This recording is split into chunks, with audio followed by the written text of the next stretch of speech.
Bom, a gente já te contou aqui nessa edição que o presidente Jair Bolsonaro está curtindo o fim de semana de folga no litoral paulista e que ele deu uma entrevista aqui à CNN, né? Nessa entrevista, ele disse que o governo quer se reunir essa semana com o presidente do WhatsApp para discutir o acordo que o WhatsApp fez com o TSE. Bolsonaro contesta o acerto da Justiça Eleitoral com a plataforma, que decidiu implementar no Brasil, apenas após as eleições, uma nova funcionalidade. Essa funcionalidade permite a criação de grupos com milhares de pessoas, são as comunidades no WhatsApp. Agora você confere a entrevista exclusiva feita hoje à tarde no Guarujá, no litoral sul de São Paulo, onde o presidente passa esse feriado de Páscoa. Eu tenho viajado o Brasil todo desde o começo, né? Inaugurando obras, indo também em encontros de cristãos, as mais variadas atividades. Junto com o povo, ver o que está acontecendo. Temos problemas? Temos. Se fosse só no Brasil, você podia me acusar de qualquer coisa, sem problema. Mas é no mundo todo. A questão da pandemia, daquela política do fica em casa, a economia a gente vê depois, chegou a conta para pagar, está chegando. Tivemos essa guerra do outro lado do mundo. Tem repercussões econômicas no mundo todo. A Ucrânia é um país grande exportador de produtos do campo. Em especial ali, trigo. Vamos ter problemas. Desde 2019 trabalhamos nisso aí. Eu sempre falei para o ministro e cobro antecipar problemas, né? A gente pretende em poucos anos ser autossuficiente em trigo e mais algum tempo sermos inclusive exportadores. Hoje importamos em torno de 5 milhões de toneladas por ano. Temos 1 milhão de hectares de Roraima pronto para começar a produzir trigo. O Cerrado também, uma tecnologia bastante avançada da Embrapa. Podemos dizer a vocês também que a questão da energia é uma realidade a médio prazo. Temos potencial, estamos estudando junto com a iniciativa privada, toda a costa do Nordeste ser responsável por 50 Itaipus, no mínimo, energia limpa, né? Eólica. Então o Brasil é uma potência. Desenvolvendo muito com o Marcos Pontes tecnologias do grafeno, nióbio, uma coisa fantástica. Eu acredito que em poucos anos vamos ter a super bateria de nióbio e grafeno, se bem que a de nióbio já existe lá em Campinas, lá no acelerador de cíclotron, via fisicamente a bateria. Grande vantagem dela, recarga em poucos minutos. Então uma grande renovação, né, para transporte de automóveis. Então a revolução da indústria automobilística se apresenta pela frente. Conversei agora há pouco com o Paulo Guedes, na saída de casa. Ele quer sim, até ouvi a notícia, né? Estamos perseguindo desde o começo a questão do imposto de renda, a tabela que não é reajustada. E ele pretende anunciar para o ano que vem já um percentual bastante elevado de descontos de imposto de renda, né? Passando de 2 mil para perto de 3 mil reais o desconto. Ele acha que não precisa buscar uma fonte alternativa para cobrir isso aí, como fizemos a questão do IPI. Foi um corte linear de 25% todo IPI. Anunciamos mais um corte agora, deixamos de fora apenas os produtos produzidos na Zona Franca de Manaus. Eles não vão perder nada com isso. Os políticos locais, né, como por exemplo Omar Aziz, entre outros, que nunca fizeram nada para o seu estado, eu critico. Agora critico quando eu diminuo o imposto. É impressionante. Inclusive um deputado de lá vai entrar na justiça contra o reajuste, contra o desconto de 25%, o corte do IPI. Já fazemos a nossa parte. O que dá para esperar, senhor presidente, até o fim do ano do teu governo? Privatização, alguma coisa será entregue? O que esperar até o final? Porque é um ano difícil, a gente tem o início da campanha e o que a gente pode esperar, o que dá para fazer ainda até o final? Acho que hoje em dia a população entende que sofremos as consequências da pandemia, de uma guerra lá fora, de uma crise ideológica não conhecida nos últimos 91 anos, foi pesado para a gente, mas não tivemos apagão nem racionamento. Isso influenciaria diretamente no produto interno bruto nosso, na inflação, etc. Se for comparar com governos anteriores, pega por exemplo 2014 e 2015, nem vou falar quem era o presidente, tá? Mas perdemos 2 milhões e 700 mil empregos. Em 2015 tivemos inflação de 10%. Que crise nós tivemos? Crise nenhuma. É incompetência também. É incompetência gerencial. Você pega o padrão dos nossos ministros e pega os que os antecederam, uma diferença gritante. Como falei do Marcos Pontes agora há pouco, a questão do meio ambiente, que era problema, né? Até pouco tempo. O Ricardo Salles, uma tremenda melhorada nessa questão de como tratar o meio ambiente. Depois veio o Juca, um trabalho fantástico. Olha o trabalho da Tereza Cristina na agricultura, o Marcos Pontes na ciência e tecnologia, o Tarcísio na infraestrutura, o Rogério Marinho no desenvolvimento regional, levando água para o Nordeste. Quando você começa a comparar números, né? A Petrobras se endividou em 15 anos de PT em 900 bilhões de reais. A transposição está hoje em dia em 15 bilhões, ou seja, o endividamento da Petrobras, você faria 60 transposição do Rio São Francisco. Endividamento vem da onde? Desvios, refinarias que começaram a ser feitas, 3 não foram concluídas, a interferência no preço dos combustíveis. Nós não interferimos aqui, todo mundo está chateado com o preço do combustível. O senhor acredita que agora mude algo com o novo gestor? Não é questão de mudar. Tem coisa para ser feita, por exemplo, quando tem uma ação no Supremo contra mim, em poucos dias é votada e decidida. Eu tenho uma ação para 6 meses para que nós possamos regulamentar uma emenda à Constituição de 2001 que trata do valor do ICMS e o Supremo simplesmente não decide. Uma coisa simples. O que diz lá? Diz que o preço do ICMS deve ser o mesmo no Brasil todo. Quem decide vão ser os governadores, com a Confas, não sou eu. Mas o que não pode parte da população ainda chega no posto de combustível e vê lá R$8 a gasolina e culpa o governo federal sem saber da composição do preço. O que a gente quer é apenas isso. Agora o Brasil, na economia, em relação ao mundo, em relação à própria OCDE agora, também mais restrito um pouco, está indo muito bem nessas questões econômicas.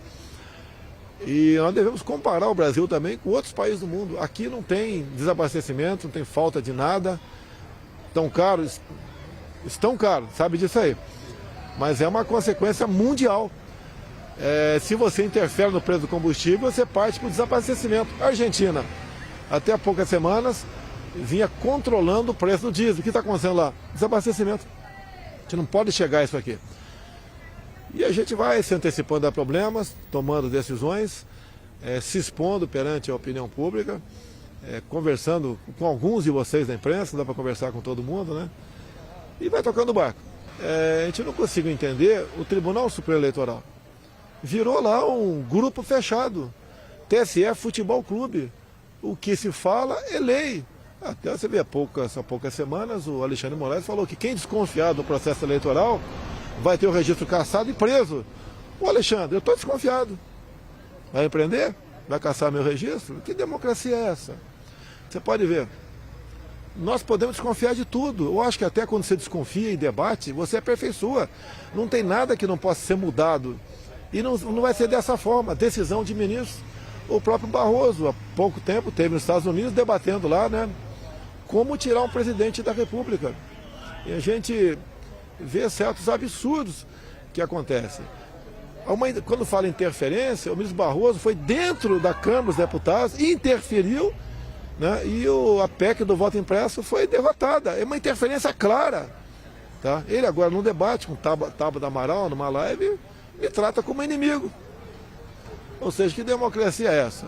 E outra coisa importante disso tudo, o Barroso era presidente do TSE e convidou algumas instituições a participar do processo eleitoral, entre elas as Forças Armadas. Eu sou o chefe supremo das Forças Armadas. Muito obrigado, Barroso. Nós colocamos lá o nosso comando de guerra cibernética. São pessoas com uma cabeça privilegiada, né? Entende realmente do assunto. E apresentamos algumas sugestões para o TSE. Foi marcada uma reunião há poucos dias entre o pessoal técnico do TSE e os técnicos do Exército. Depois, o ministro Fachin, agora presidente, resolveu postergar. Está marcada para até o final desse mês uma nova reunião. Espero que haja essa reunião e o debate entre pessoas técnicas. Pelo que eu sei, as Forças Armadas não estão apresentando nenhuma proposta de voto impresso. É questão técnica. Por exemplo, vou adiantar 2 propostas para vocês que eu tomei conhecimento. A totalização ser feita nos TRS. Nos TRS, né? Em 27 TRS. E depois transmitida para cá. Por que não? Isso era feito até pouco tempo atrás. Uma outra questão que todo mundo fala, que tem uma sala secreta que totaliza os votos em Brasília. Por que sala secreta? A sala não tem que ser, a contagem tem que ser pública dos votos? E nós apresentamos uma das sugestões que o mesmo cabo que vai abastecer a sala secreta abastece um outro computador do lado dessas entidades conveniadas. E as Forças Armadas têm como apresentar isso. Esperamos que aceite. Isso é transparência. Por que fazemos uma eleição que, não interessa quem ganhe, né, vai ficar marcada com o manto da desconfiança? O voto, né, a eleição é a alma da democracia. E por que resiste alguns ministros do TSE a isso aí? Por quê? O que geralmente acontece, né, que vê acontecer na América do Sul, já aconteceu no Brasil do passado, é quem está no executivo é buscar uma maneira de se perpetuar. Eu faço exatamente o contrário. Eu não estou brigando, batendo no TSE. Eu tenho minhas dúvidas, como a população tem. Se parar qualquer um aqui, vai te responder que tem essas dúvidas. E por que não acabar com essas dúvidas? Vão querer impor na mão grande? É assim? É assim? Tem que ser assim? Estamos certos? Você pode ver. Por que o documento encaminhado pelo Exército foi carimbado de confidencial por parte do TSE? A resposta que eu tive é que pode fazer com que algum hacker, né, com estas possíveis vulnerabilidades, interfira nas eleições. Então, deram mais uma prova que o sistema não é 100% blindado. Nem os bancos são 100% blindados. Os bancos gastam milhões por ano com segurança tecnológica. Por que só o TSE? Porque só o Brasil, Bangladesh e Butão adotam isso aí. Nós acabamos de ver o primeiro turno na França. Uma urna, né, tem uma urna lá de acrílico e o voto em papel. Por que o Brasil quer empurrar a goela abaixo isso aí? E o que é mais grave agora? Tiraram o Lula da cadeia por um casuísmo. Foi o ministro Fachin que foi o relator. Tornaram ele elegível e agora todas as medidas adotadas pelo TSE é para prejudicar a mim, o pessoal mais à direita, o conservador, e beneficiar o lado de lá. Essa última informação agora, que o WhatsApp pode ter uma política mundial, ninguém vai reclamar, tá? Agora, apenas para o Brasil, o disparo em grupos só poderá ser realizado depois das eleições. Depois das eleições não vai ter mais fake news. Com todo respeito, eu estou falando com a CNN, muitas vezes vocês erram na matéria, por que não? Dá uma informação, um nome errado, né? Acontece. Se desculpa, volta atrás e o jogo segue. A gente vai querer fechar a CNN por causa disso. E se pegar mídias oficiais do Brasil todo dia tem fake news, é natural acontecer. Tá? Não é por isso que você vai censurar. Agora, é inadmissível, inaceitável um acordo. A liberdade de expressão está na Constituição, não vai ser um acordo do TSE que o WhatsApp vai fazer e vai impor a toda a população brasileira. O que fazer para... Os disparos, tá? Que existe são para negócios, comerciais, é tudo legal. O que fazer? Já conversei com o Fábio Faria, vou conversar com o representante do WhatsApp aqui no Brasil para explicar. Se ele pode fazer uma coisa do TSE, pode fazer comigo também. Ou por que não? Pode fazer com você, pode fazer com qualquer um. Agora, no Brasil, um produto está aberto a todo mundo, tá? Ou tem restrição para todo mundo. Eu sou contra qualquer restrição. Liberdade de expressão de vocês da imprensa tem que ter. Não existe ninguém mais do que eu que é atacado quase que 24 horas por dia. E não é por isso que eu deva cercear. Se eu achar que vocês, por exemplo, fizeram algo errado contra mim, entro na justiça. Agora, outra coisa, a pena para isso nunca é a cadeia. Nunca é a privação de liberdade. Nunca. E você assistiu um deputado federal preso pelo ministro Alexandre de Moraes. No meu entender, o que ele falou é grave. Não gostaria que ele falasse aquilo de mim, tá? Mas não é prendendo um deputado federal, um cidadão qualquer, que você vai melhorar as informações em nosso Brasil. O general Braga Neto já está confirmado na chapa. A gente já pode dar essa informação na CNN? Posso dizer para você, a partir do momento que ele se afastou da defesa, é porque ele ficou desimpedido, né, para disputar qualquer coisa no corrente ano. Existe a possibilidade de ser meu vice, sim. Existe a possibilidade. Qual porcentagem? Tem coisa que é 100% ou não é 100%.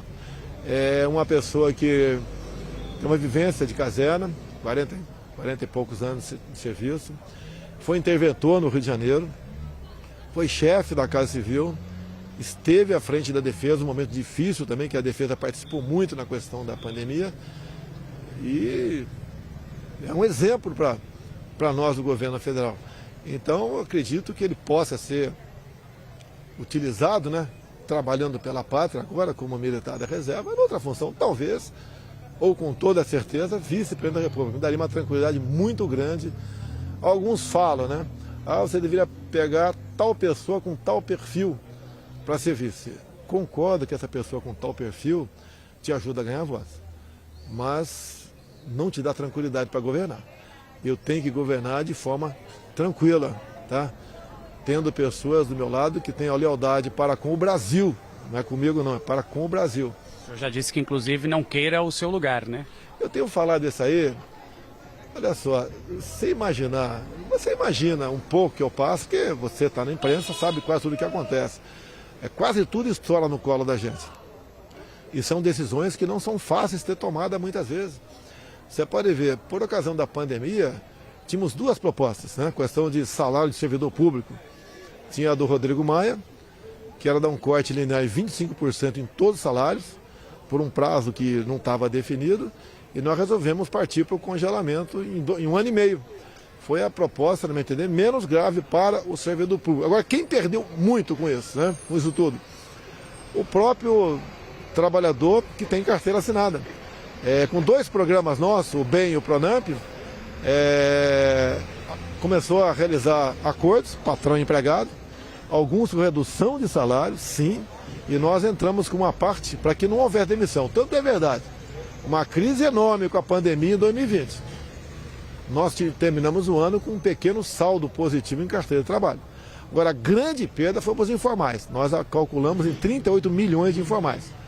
Final das contas, 68 milhões de pessoas passaram a ganhar o auxílio emergencial. E os números são enormes, né? Se gastou com o auxílio emergencial em 2020, o equivalente a 15 anos de Bolsa Família. Se gastou ou não, se endividou. Estamos com uma dívida próxima a 6 trilhões, ou aproximadamente 6 trilhões de reais. São números que chocam a qualquer um. Fizemos a nossa parte, a questão da pandemia. Vi um estudo agora que algumas televisões mostraram que a política de lockdown não colaborou na redução do número de óbitos e atrapalhou bastante a economia. Lembre-se, eu sempre fui contra o lockdown. Talvez tenha sido o único chefe de Estado do mundo que tomou essa posição, porque sempre disse, você tem que combater o vírus e combater o desemprego também, porque os dois matam. Houve empobrecimento da população brasileira, aumento de inflação, fomos atrás de melhorar o Bolsa Família. Passamos para de em média R$190 para no mínimo R$400. Um trabalho fantástico de 2 ministros, o João Roma e o Onyx Lorenzoni. Não foi fácil os 400, por quê? Nós temos um teto, temos responsável fiscal e os partidos de esquerda ficaram contra, porque eles estavam jogando, né, na questão política, que isso dá popularidade para a gente, não há dúvida, mas procurar atender quem tem mais necessidade. Fizemos isso aí, fizemos mais coisas que ajudou muito a economia brasileira, como lá atrás, a liberdade econômica. Você pegar gente simples nessa rua aqui, muitos queriam vender algo na praia, ou queriam abrir um pequeno comércio, fazer uma pizzaria, e dependiam de alvarás. Hoje o cara entra com alvará, se em 30 dias a prefeitura não despacha, ele pode abrir o teu negócio. Tá? Fizemos coisas também que, aproveitando o auxílio emergencial, onde aí sim 38 milhões de pessoas nunca tinham entrado num banco, aí criamos o Pix. A previsão esse ano é, no mínimo, essas pessoas, o brasileiro vai deixar de gastar com taxas e tarifas, etc., de documentações, né, que ele tem que fazer por ocasião da transação financeira, como é zero isso, no mínimo 20 bilhões de reais.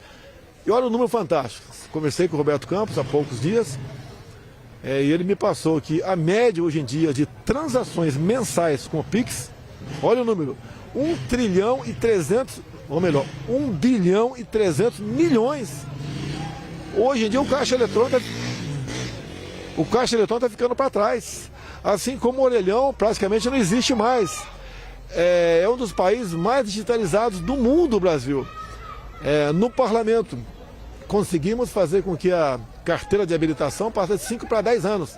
Eu botei lá, né, até 65 de idade, o parlamento botou 50. Foi um grande avanço. Quando eu falei do IPI, 25%, você está na região de praia. Nós zeramos o imposto de importação de jet ski. Tá? Assim como entrou no pacote Asa Delta. A Camex podia aprovar, e fizemos. Zeramos o imposto de importação também de veleiros. Falar, tem veleiro, né? Olha, cada veleiro, direto ou indiretamente, dá mais 2 empregos. A Europa tem 7 milhões de veleiros. Então aqui, se for na mesma balada, você pode ter alguns milhões de veleiros aqui, ajuda a combater os empregos no Brasil. Então estamos fazendo a coisa certa, buscando atender, seja quem for. Não interessa se vai atender aí poucas pessoas, ou milhares, ou milhões, vai atrás e busca cada vez mais fazer que o povo, né, não fique dependendo do Estado para trabalhar, para se desenvolver e para levar a sua vida. Presidente, acho que só para não atrapalhar muito mais esse bate-papo, obrigado. O ministro interino fica no Ministério da Educação? Eu já dei a ordem para torná-lo, para efetivá-lo. Porque apenas interino, ele tem certas dificuldades, né? Até de locomoção. É o que está acertado, em nada acontecendo com o ministro Milton, ele volta. Tá? E o Milton pediu para sair, conversei com ele, está triste. A gente lamenta que 2 pessoas usaram da boa-fé dele para, sem o conhecimento dele, buscar tirar proveito. Tá? Nada tem ainda contra o ministro em si, eu não acredito que tenha, até pelo comportamento, pela formação dele. Mas nós, homens públicos, né? Como, por exemplo, eu recebi um deputado ali conhecido, estelionatário, lá na presidência, e depois, 4 meses depois, falou que eu não apurei a corrupção na Covaxin. Esse elemento tem que entender uma coisa, né? E corrupção tem que ter algo de concreto. Não foi comprado nenhuma dose de Covaxin, não foi gastado nada. E a CPI fez aquele estardalhaço em cima disso aí. Agora quero dar a resposta aqui, por que a CPI potencializou muito? Porque o querido Omar Aziz apresentou uma emenda igualzinho, cópia autêntica, né? Parece que foi no cartório registrar a mesma emenda. Com o Renildo Calheiros, irmão do Renan Calheiros, aproveitando uma medida provisória nossa. O que eles queriam? Né? Pensando no povo. Olha para minha cara, né? Omar Aziz e Renan Calheiros pensando no povo. O único órgão do povo que eles olham com muita atenção é o bolso do povo. Eles queriam que qualquer prefeito ou governador pudesse comprar qualquer vacina sem certificação da Anvisa e sem licitação. Se roubaram muito, como constatou a CPI do Rio Grande do Norte, a questão do Carlos Gaba, só ali foram 49 milhões comprados de respiradores, que não chegou nenhum respirador. E você vê o Renan Calheiros falando na comissão que não vamos apurar desvio de recursos. O Randolfo é coordenador da campanha do Lula. O Renan já fez acordo com o Lula, o Omar Assis também. É esse tipo de gente que está na política em causa própria, nunca pensando no Brasil. Basta ver a vida pregressa dessas 3 figuras que tem aí. Agora eu espero que a população tenha bastante disciplina para escolher, né, bem os seus representantes. Bem que de vez em quando você é enganado, eu já votei erradamente também, tá? Acontece. Mas vamos cada vez mais melhorar pelo voto. Voto transparente e auditável. O chefe do executivo geralmente fica conspirando para ficar no poder. Eu estou dizendo que nós devemos fazer eleições limpas. Prezado e querido ministro Alexandre de Moraes. Tá? Você não vai cumprir a tua palavra, né? Sei disso. Falou no momento, talvez, de cabeça quente, revoltado. Nós podemos buscar aperfeiçoar, seja o que for. Isso faz parte da nossa vida e da evolução da espécie humana. Não é eu quero, é assim, e quem duvidar, eu vou caçar registro e prender. Não é assim. É a mesma coisa esse acordo com o WhatsApp. Eu vou buscar o seu da WhatsApp essa semana e quero ver que acordo é esse. Se é para o Brasil todo, não posso fazer nada. Ou melhor, se é para o mundo todo, não posso fazer nada. Agora, só para o Brasil, e volta a ser para o mundo todo depois das eleições, que a prova mais clara de interferência como essa, na liberdade de expressão, estão com medo de quê? Afinal de contas, se o candidato deles, né, pelo que tudo indica, está bem, vai ganhar no primeiro turno, pode vir para a rua. faz eleições limpas. É uma certeza que o Lula vai ganhar com eleições limpas. É o que a gente quer, que o Brasil quer, e eu tenho a obrigação moral de buscar atender o interesse da população e buscar transparência, lisura e segurança em qualquer um dos 4 cantos do nosso Brasil. E as alianças do senhor, como é que andam? Enfim, é um momento bem próximo, né? A gente está falando de dia 16 de agosto, o início das campanhas de fato, mas a gente sabe das costuras, das amarras. Eu não quero falar o nome aqui, mas tem gente de partido de esquerda que já quer vir para o nosso lado. Não dá nem para dar uma dica? Não vou dar dica nenhuma não, tá? A princípio estará conosco, né, o Partido Progressista, o Republicano, o próprio PL, o PTB, entre outros, né? Agora, a gente vai fazer a nossa parte. Eu me elegi com um partido com 8 segundos de televisão. De 4 milhões arrecadados, gastei 2,5. Com esse problema da guerra, a Europa já reviu e vai rever outras políticas ambientais. Já deixou de existir lá a questão de terra para repouso, 20%.